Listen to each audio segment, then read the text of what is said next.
We're going to talk about the future of MetaQuest devices and HorizonOS in the context of the tech giants going at each other over the operating systems for AR/VR headsets.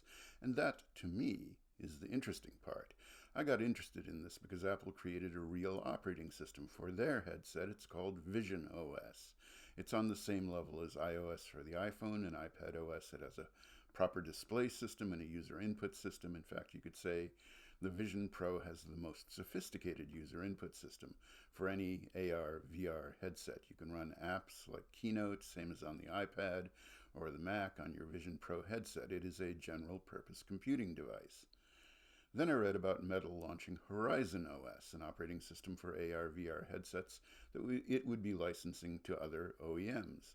In the announcement, Mark Zuckerberg announced that he would like to have the Google Play Store on the HorizonOS, especially since HorizonOS is based on Android. But so far, he hasn't made a deal like that with Google. This makes HorizonOS a lot like the Amazon Fire OS. It, too, is derived from the Android open source project, but it hasn't got the Google Play Store. Amazon decided to make their own app store and other applications for Fire OS, mostly media-oriented applications. There's another dimension to why operating systems like HorizonOS and Fire OS are not what the average user would think of as Android. They don't have a package of applications known as Google Mobile Services.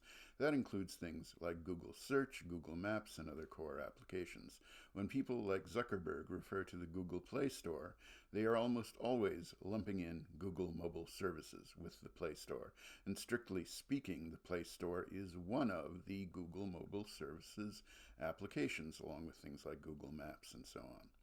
Why does Google give the Android open source operating system away freely but control access to the Play Store and Google Mobile Services very closely?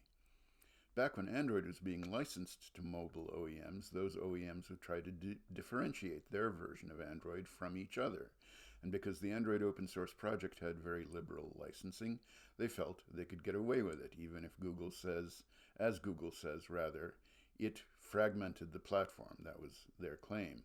Google put together a suite of applications that they would only license to well-behaved OEMs.